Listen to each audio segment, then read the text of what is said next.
The collection. Supreme Researcher Keelak stood before the Zetharian Science Council, his crystalline exoskeleton gleaming under the chamber's pale light. His presentation had been flawless, months of research culminating in what he knew would be the greatest breakthrough in cognitive enhancement technology since the founding of their civilization. The human children are perfect test subjects, he explained, manipulating the holographic display to show brain scan comparisons.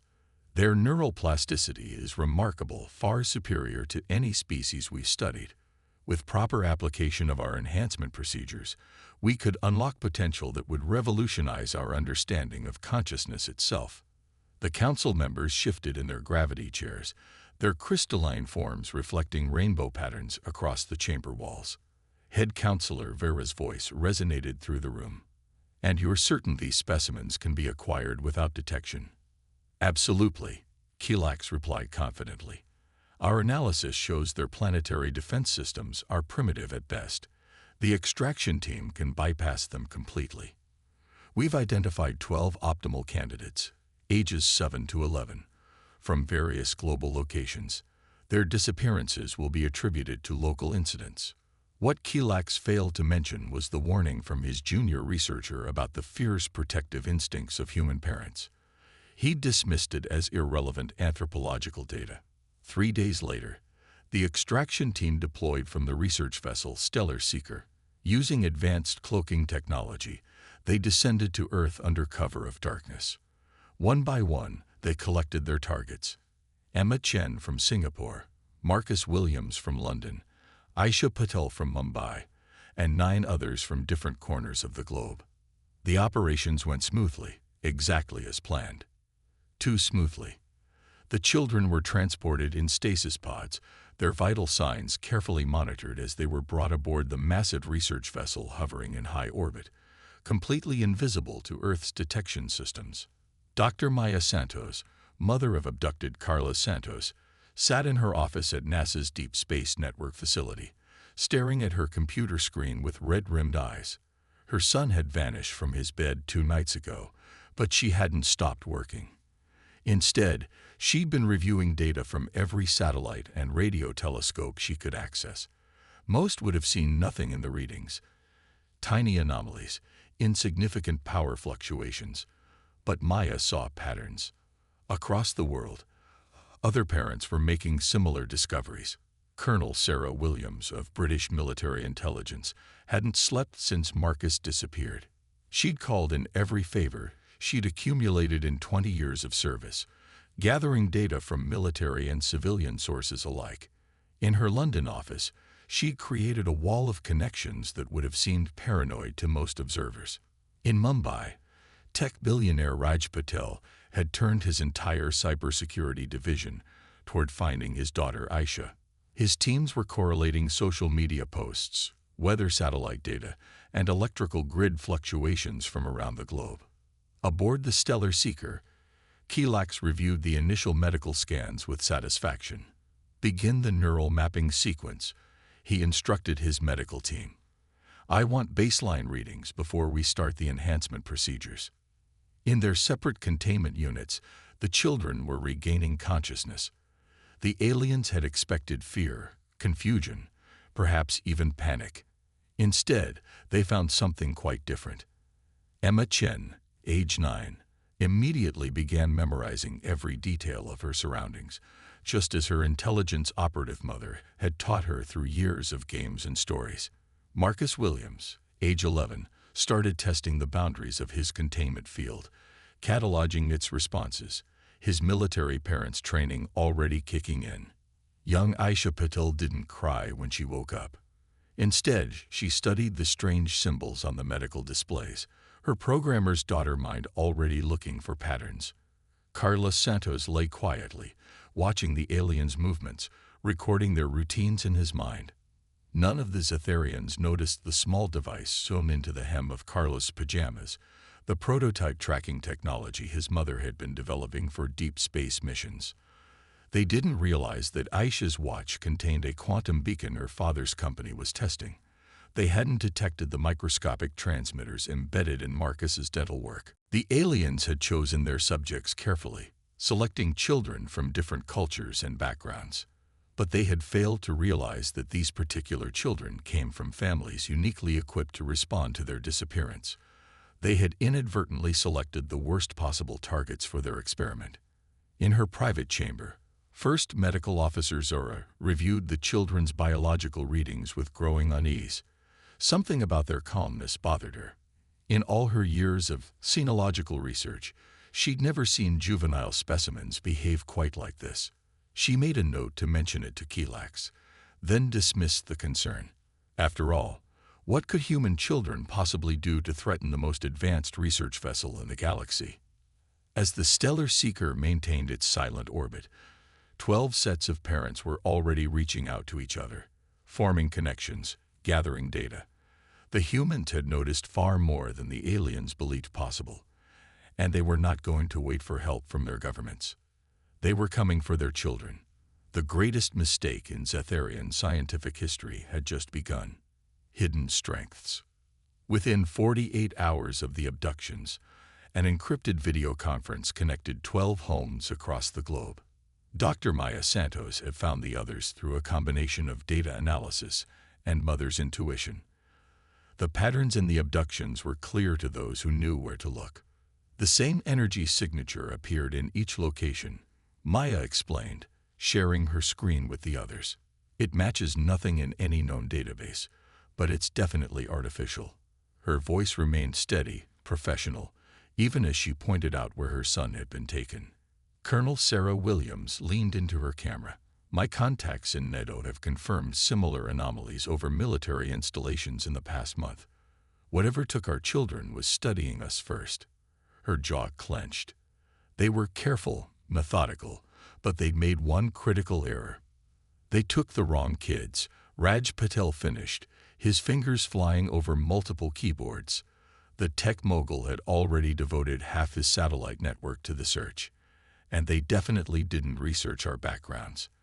My quantum tracking network picked up their ship's wake.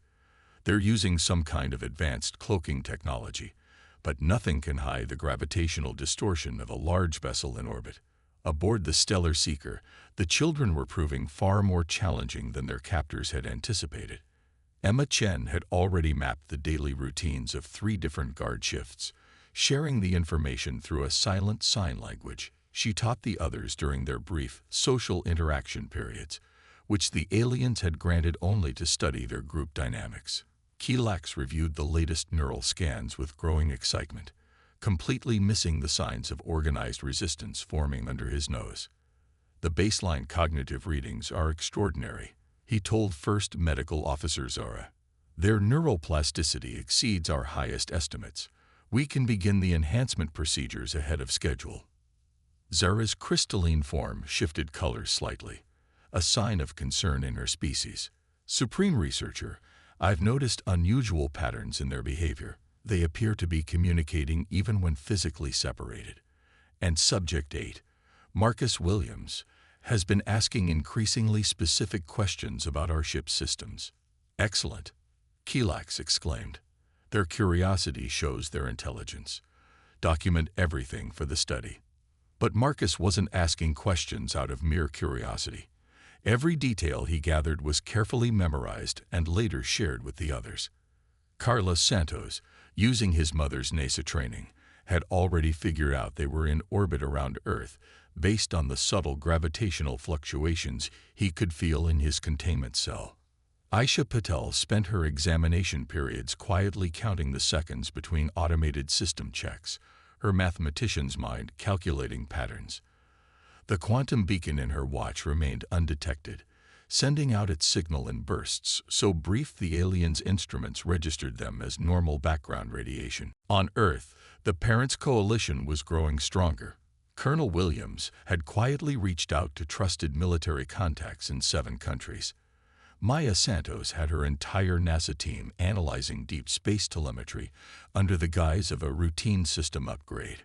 Raj Patel's tech empire was redirecting satellites and processing data around the clock.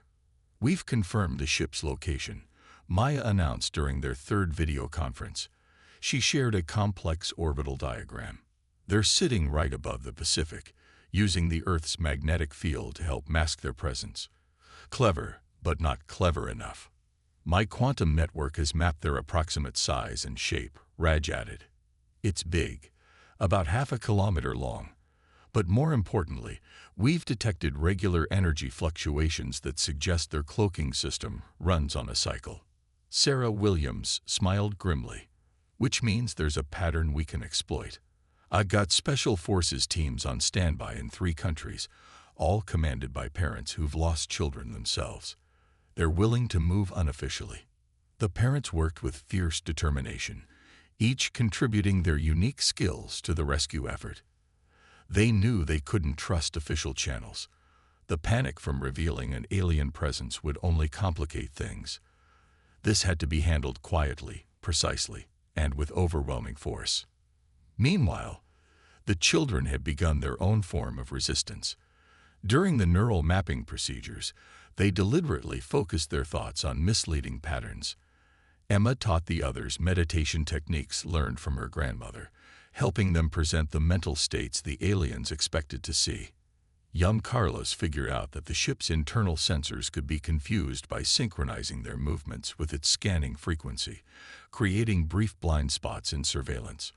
Marcus used his military family's training to organize the children into shifts, ensuring someone was always awake and watching.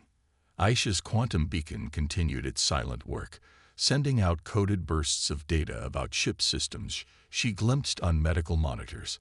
She couldn't understand the alien text, but she could recognize patterns in power distribution and system hierarchies. None of the children cried. None begged to go home.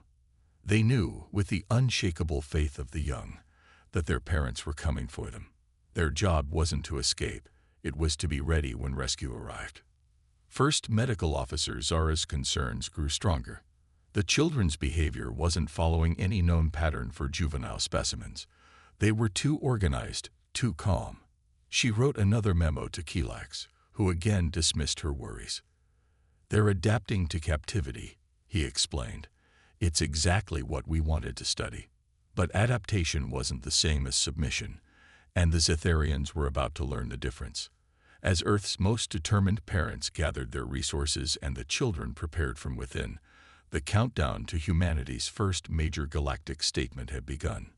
The aliens who thought themselves supreme beings were about to learn why every species in the galaxy should have one ironclad rule: never, ever take someone's children. The network awakens. Supreme Researcher Kilax was preparing for his triumph. In just 12 hours, the first neural enhancement procedures would begin. He stood in his private laboratory, admiring the intricate machinery that would soon unlock the secrets of human cognitive potential. The specimen containment readings scrolled across his displays, all showing perfect stability. Then the power flickered. It was brief, just a microsecond. But in a ship as advanced as the Stellar Seeker, even that was impossible. Kilax's crystalline form vibrated with irritation as he called engineering. Report. Just a minor synchronization issue in the power distribution grid, the engineer assured him. Probably feedback from the containment field harmonics. We're running diagnostics now. What neither of them knew was that the minor issue had been orchestrated by 11-year-old Carlos Santos. During his daily medical scans, he'd noticed that the ship's power systems responded to certain harmonics in the containment fields. By getting all 12 children to hum at specific frequencies during their morning health readings, they created a resonance pattern that briefly disrupted the power grid. More importantly, that disruption had allowed Aisha's quantum beacon to transmit a massive burst of data back to Earth. In his Singapore office complex, Raj Patel's quantum receivers lit up like a festival celebration. We've got it. His fingers flew across holographic keyboards as he connected to the secure video conference. The kids managed to send us a complete scan of the ship's internal layout. Maya Santos was already processing the data through NASA's most advanced computers. Carlos used the resonance mapping techniques we practiced, she said, pride mixing with worry in her voice. Look at these power distribution nodes. There's a clear pattern to their defensive systems. Colonel Williams leaned into her camera, her military training immediately identifying key strategic points. Their internal security relies heavily on energy shields and automated systems. No physical barriers. They're so confident in their technology that they never considered the need for mechanical backups. The parents had spent the past week building the most sophisticated covert operation in human history. Military special forces teams have been quietly assembled in key locations. Experimental weapons and technology had been borrowed from various research facilities. A fleet of modified spacecraft sat ready in private facilities around the globe, each officially listed as being under routine maintenance. The quantum signature is definitely getting stronger, Maya reported, sending new data to the group. Their cloaking system is actually drawing power from Earth's magnetic field, just like we suspected. And thanks to the kids' data burst, we now know exactly how they're doing it. Raj's quantum network had mapped the alien ship's energy shield frequencies. Colonel Williams' teams had been equipped with experimental phase shift technology. In rare private facilities around the world, spacecraft were being fitted with gravity drives reverse-engineered from studied anomalies in the aliens' flight patterns. On the Stellar Seeker, Emma Chen was teaching the other children a new game during their social interaction period. To the watching aliens, it looked like simple physical exercise. The children moving in patterns, touching specific points on the walls and floor. In reality, they were memorizing key routes through the ship, practicing movements that would take them past crucial systems junctions. Marcus Williams had spent his examination periods asking increasingly detailed questions about the ship's emergency protocols. The aliens, proud of their advanced safety systems, had been happy to explain. They didn't realize he was helping map out their response patterns. First Medical Officer Zora filed another concerned report about the children's behavior. She'd noticed them timing their movements during exercise periods, working in coordinated patterns that seemed too precise to be random play. But Supreme Researcher Kelax was focused entirely on preparations for the enhancement procedures. Tomorrow, he announced to his research team, we begin a new chapter in galactic history. These specimens will help us unlock the true potential of consciousness itself. His crystalline form glowed with anticipation. In their containment cells, the children continued their quiet resistance. They had felt the ship's subtle shift in position, a movement too small for the aliens to think significant. But Carlos recognized it as a defensive maneuver. Their parents' preparations had not gone completely unnoticed. On Earth, the final pieces were falling into place. Special Forces teams were boarding their modified spacecraft, equipped with technology that shouldn't have existed yet. The quantum network was ready to disrupt the alien ship's power grid. Military satellites had been quietly repositioned, ready to create a web of interference that would restrict the Stellar Seeker's movement. They'll detect us as soon as we launch, Colonel Williams warned during the final briefing. We'll have exactly 47 seconds before their defensive systems fully activate. The children will be ready, Maya assured everyone, knowing her son would understand the power fluctuations as the signal to act. They've been preparing for this all along. Raj's quantum network registered another tiny burst from Aisha's beacon, a simple pattern of pulses that carried a clear message. The children were in position. They knew what was coming. They were ready. The parents shared one final look through their video conference. They had planned, prepared, and gathered resources beyond anything humanity had previously achieved. Now it was time to show these aliens exactly what happened when you threatened human children. Initialize countdown, Colonel Williams commanded, her voice carrying to teams around the globe. Humanity's first interstellar rescue mission begins in 10 minutes. Above them, the Stellar Seeker maintained its silent orbit, its crew completely unaware that they were about to experience why taking human children was the worst mistake any alien species could make. Breaking point. The first warning came from a junior sensor operator aboard the Stellar Seeker. Supreme Researcher, I'm detecting unusual energy signatures from the planet's surface. The crystalline being's colors shifted nervously. Multiple points, rising fast. Kelax didn't even look up from his preparation for the enhancement procedures, just their primitive satellites. maintained standard monitoring protocols. He was focused on calibrating the neural interface equipment, eager to begin his groundbreaking research. Then every alarm on the ship went off at once. Multiple vessels approaching. The sensor operator's voice cracked. They're using gravity drive technology. That's impossible.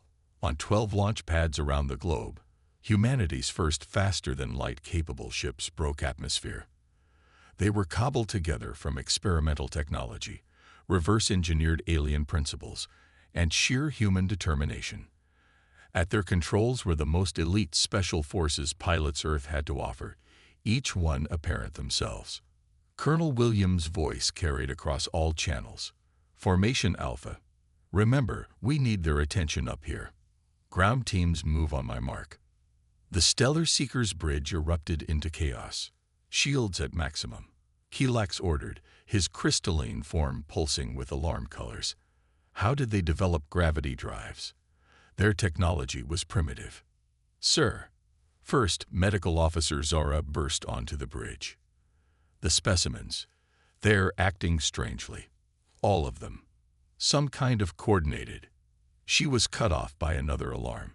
The ship's power grid was fluctuating wildly. In their containment cells, all 12 children had begun humming in perfect harmony, creating a resonance that played havoc with the ship's energy distribution systems. On Earth, Raj Patel watched his quantum network light up. Power fluctuation confirmed. Their shield harmonics are destabilizing. Maya, you're up. Dr. Maya Santos sent the signal. Throughout the ship, the quantum beacons hidden in the children's possessions activated at full power. The Stellar Seeker's sensors, already confused by the resonance interference, began feeding contradictory data to the defensive systems. We're detecting intruders. A security officer shouted. No, wait. These readings can't be right. The signatures are everywhere and nowhere. The human ships pressed their attack, their movements synchronized with the power fluctuations. They weren't trying to breach the ship. They were hurting it, forcing it to expend energy-maintaining shields at multiple points. Inside their containment cells, the children began the next phase of their plan. Marcus Williams led them in their practiced exercise routine, each movement precisely timed to the ship's automated scan patterns. In the brief sensor blindness between scans, they were setting up their makeshift tools, bits of medical equipment, pieces of their clothing, anything they could use. Sir. Zora's color patterns were flashing emergency signals. The specimen's air. The ship shuddered as a new force joined the battle. Ground-based gravitational pulse emitters, disguised as normal satellite tracking stations, activated in sequence. The Stellar Seeker found itself caught in a complex web of gravitational fields, its advanced drive systems struggling to compensate. Impossible, Kelax whispered, watching his perfect plan collapse. They're primitives. They couldn't have. Multiple hull breaches. The tactical officer's crystalline form was practically strobing with panic. They've matched our shield frequencies, but the technology required for that is beyond us. Colonel Williams' voice cut through their communications. You should have done your research better. Nobody threatens our children. The human ships launched their next wave of attacks. Not weapons, but precisely calibrated energy pulses that played havoc with the alien ship's systems. Each pulse was timed to coincide with the children's resonance humming, creating cascading failures throughout the ship. In the containment area, the children were ready. Carlos Santos counted down the seconds, knowing exactly when the power would fluctuate. Emma Chen had taught them all how to move through the sensor blind spots. Aisha Patel's quantum beacon was broadcasting their exact positions to the rescue teams. Security systems failing, the tactical officer reported. Internal containment fields air. The lights went out. Emergency power kicked in, casting the ship in a dim purple glow. In that moment, 12 children slipped out of their cells, moving with practiced precision through the chaos. Find those specimens, Kelax ordered, his voice shrill. They're just children. They can't. A new alarm sounded, External airlocks opening on multiple decks. Human special forces teams, using phase shift technology pieced together from studied alien tech, were boarding the vessel. Their quantum-linked targeting systems led them straight to their children's beacon signals. "This is impossible," Kilax kept repeating, watching his displays light up with intruder alerts. They were primitive. We checked. They were primitive. First Medical Officer Zara, watching the chaos unfold, finally understood her error. "No," she said quietly. "We were primitive. We thought technology meant advancement. We never considered." She watched as human parents, armed with impossible weapons, wearing impossible armor, breached their impossible defenses, all to rescue their children. We never considered love. Never threaten our children. The Stellar Seeker's mighty halls, once filled with the quiet confidence of advanced civilization, now echoed with the sounds of its own demise. Not through destruction. Humanity had been far more precise than that, but through the systematic dismantling of everything the Zetharians had believed about their own superiority. Colonel Sarah Williams led her team through the purple-lit corridors, their phase-shift armor allowing them to move through the ship's remaining security fields like ghosts. Her quantum-linked HUD displayed her son, Marcus's beacon location, moving steadily toward their rendezvous point. "Target acquired," came Maya Santos's voice over the comm. Her team had reached Carlos first, finding him exactly where he planned to be. "He disabled 3 security nodes before we got here. That's my boy."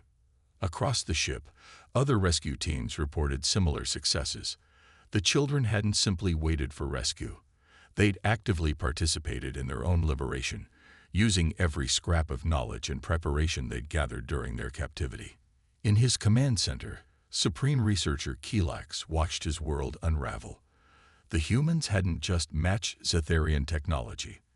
They'd adapted it, improved it, and turned it against its makers in ways his people had never imagined possible. Security containment failing on all decks, the ship's AI reported calmly. Unknown technology is disrupting primary and secondary systems. Unauthorized access detected in research databases. Data corruption in progress. That last part was Raj Patel's doing. His quantum intrusion protocols were systematically destroying all research data about the children, ensuring no other alien species would ever attempt this again. First Medical Officer Zora found Kilax in his private laboratory, still trying to salvage his research data. "Supreme Researcher," she announced, her crystalline form dim with resignation, "the Galactic Council is responding to our distress call." They're laughing. Laughing. Kilax turned all 4 eye stalks toward her. "The highest scientific authority in the galaxy is laughing at us. They say," Zora's colors shifted in embarrassment, "they say that everyone knows you don't take human children. They say it's the first rule of studying Earth. They say we're lucky. Lucky. Lucky they're only taking their children back." The reunion scenes played out across the ship as parents found their children. Emma Chen ran into her mother's arms, immediately reporting every weakness she'd discovered in alien security protocols. Marcus Williams met his mother with a crisp military salute before she swept him into a hug. Aisha Patel was already explaining to her father how she'd modified her quantum beacon to interfere with alien communications. Carlos Santos, reunited with his mother Maya, pointed out the modifications he'd suggested to the rescue ship's gravity drives. "Mom, their gravitational field harmonics are all wrong. I figured out a better way to modulate the phase variance." The children had not been broken by their captivity. They had turned it into an opportunity to learn, to observe, to prepare. Just as their parents had never stopped fighting to reach them, they had never stopped fighting to be ready when rescue came. Colonel Williams led the final phase of the operation. Her teams planted quantum beacons throughout the ship, a warning system that would alert Earth if any alien vessel ever approached with similar intentions. The message would be clear: Earth's children are off limits. "The Galactic Council is dispatching representatives," Raj reported through the command channel. "Apparently, We've just inadvertently announced humanity's presence on the galactic stage. They're calling it the most impressive first contact response they've ever seen. In the ship's main conference room, now repurposed as a temporary command center, the 12 families gathered. The children excitedly shared their stories of resistance, while their parents marveled at their resilience and ingenuity. "What happens now?" young Emma asked, looking around at the alien ship they'd helped defeat. Colonel Williams smiled. "Now we make sure this never happens again. The Galactic Council wants to establish formal relations with Earth. Apparently, any species capable of advancing centuries of technology in a week just to save their children is worth knowing." Maya Santos hugged Carlos close. "More importantly, we've sent a message to the galaxy. Humanity might be young among the stars, but we will not tolerate threats to our children." As the rescue ships prepared for their return to Earth, First Medical Officer Zara watched from the observation deck. She composed her final report to the Galactic Council with careful precision. "Warning to all species. Humans possess a quality more powerful than any technology, an unbreakable bond between parent and child. Their technological achievement is not their most impressive quality. Their love, determination, and the lengths they will go to protect their young mark them as one of the most formidable species we have encountered. Recommendation: establish peaceful contact only. Never, under any circumstances, threaten their children." The Stellar Seeker, once the pride of Zetharian research, was transformed into a monument. The Galactic Council preserved it as a reminder. The day humanity announced its presence to the galaxy, not through war or diplomacy, but through the unshakable determination of parents protecting their children. And in homes around Earth, 12 families held their children close, knowing they had not only rescued their own, but had protected all of humanity's children from future threats. They had shown the galaxy that humanity's greatest strength wasn't in its weapons or technology, but in the bonds between parent and child.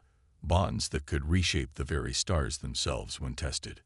The greatest mistake in galactic history had become humanity's greatest triumph.